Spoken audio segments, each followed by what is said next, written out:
Hi, and welcome back to Focal Point AFR Talk. Brian Fisher is my name. The program is Focal Point.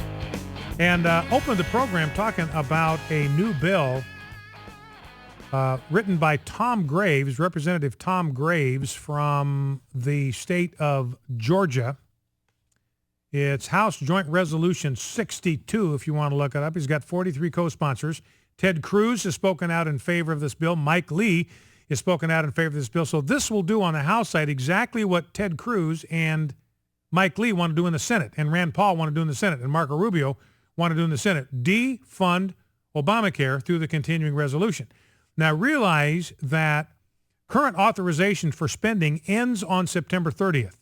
So in order for the government to stay open on October 1, the Congress, that's both the House and the Senate, they have to pass a continuing resolution. That's an appropriations bill to keep the money flowing to the various agencies and branches of the federal government. That has to be done by September 30. So we are up against a deadline here that's fixed. Now, what Tom Graves' bill will do is the same thing that Ted Cruz and Mike Lee want to do in the Senate. It is a continuing resolution. Representative Graves' bill is a continuing resolution that will fund every single part of the federal government except for Obamacare. Obamacare would not get a dime under this continuing resolution, not one single solitary thin dime. Don't let anybody lie to you that this won't work. You're going to have representatives, you're going to have Republican representatives will tell you that this will not work. They are wrong. I'm not going to accuse them of lying to you, but I think the truth is they know better. They know that all appropriations bills have to start in the House, and no money can be spent unless it is authorized in the constitutionally prescribed manner. What this means, quite simply, ladies and gentlemen, if the House does not appropriate money for Obamacare, no money for Obamacare can be spent, period. That's what the Constitution says, and your representative, Republican or not, knows that. He knows that appropriations bills have to start in the House. Now, they're afraid that they're going to lose. They're scared to death that they're going to lose their next election. But ladies and gentlemen, this is not about the next election. This is about the future of our country. It's about what we're leaving behind for our children and our grandchildren. He's got 43 sponsors, and we're going to send an action note out on Monday urging you to contact your representative on Monday and let them know you want your representative, Republican or Democrat, to co-sponsor this thing, not just support it, but become a co-sponsor. He's got 43 co-sponsors. Let's get the number of co-sponsors of the thing up to 218 so we know that it is going to pass. Now, Speaker Boehner could wind up keeping this thing from coming to the floor. That's why there's some urgency. Our opponent, ladies and gentlemen, our opposition on this is not the Democrats. Our opposition on this is not Harry Reid. Our opposition on this is not Nancy Pelosi. Our opposition on this is not Barack Obama. Our opposition on this bill is John Boehner and Eric Cantor. Our opposition is a Republican on this. It's John Boehner that's got to be overcome. And like Ted Cruz said, we need a tsunami of support in order to get this thing through, and now is the time. You've ever asked yourself, what can I do to make a difference? You can call your congressman. I would encourage you to wait till Monday, but you can call him today. Call them and let them know you want your representative. You only got one of them. You just got one representative, so one phone call to make. Support Representative Graves' defund Obamacare bill. Now, I asked the question, are you for this? Do you want your representative to support this thing and sponsor this thing and vote for it, even if it means the government is shut down? Because there is no way, understand, there's no way this is getting through the Senate. There's no way Harry Reid is even going to bring this up for a vote. If he were happen to do it and it went to Obama for signature, he'd veto that thing so fast it'd make your nose bleed. So there's no way this is getting through the Senate. And this is what has the Republicans afraid. They're afraid they're going to get blamed for the shutdown. But here's the reality. This funds every part of government except for Obamacare. So the ones that would be shutting down the government, this is the important thing. The people who would be shutting down the government are people who want to fund Obamacare, who like Obamacare, who support Obamacare, who want to keep Obamacare alive. They would be the ones that would be shutting down government, because this bill by Representative Graves will fund everything else, even a lot of programs that we don't like. It'll fund them. The only thing it does not fund is Obamacare. So the Democrats would get everything they want. All of their precious programs, every last one of them will be funded under this. The only thing that won't be funded is Obamacare. Now, this ought to be a no-brainer for Republicans. You just listen to what they've said about Obamacare. If Obamacare is as bad as they've been telling us it is for 3.5 years or 3 years, this is a no-brainer. They shouldn't even have to think twice about voting for this if it's as bad as everything they've been saying. Now, if they've been fooling us, if they didn't mean it, if that was just all bloviation, well, that's one thing. Let's call that out. Let's expose that, that they're just Republicans in name only. But if it's as bad as they've been saying, then this is the last chance perhaps to stop this thing, and it can be done.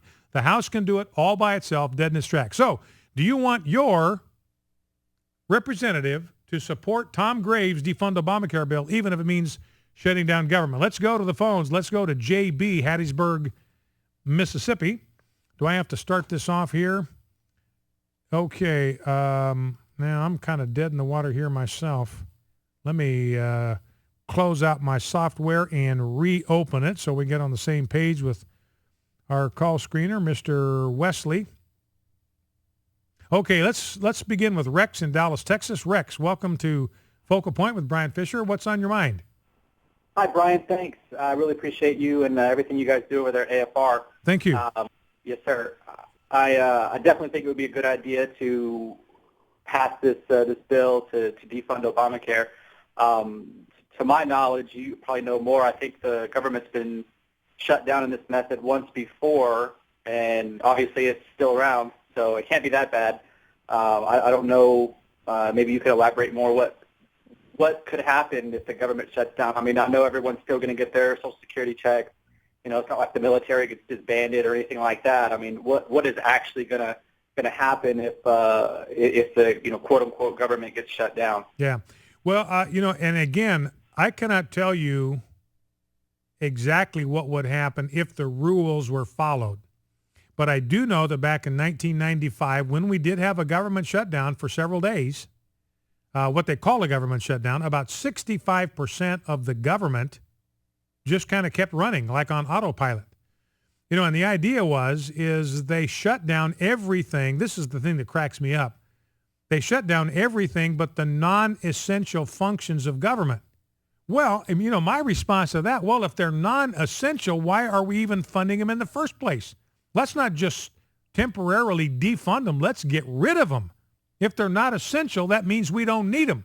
That's what Bill Clinton said. Well, we're just going to shut down all the non-essential parts of government. And then he realized, whoops, I just admitted that not everything in government is necessary. So he came back out the next day and kind of changed his terminology altogether. But what happened is his Social Security check still went out.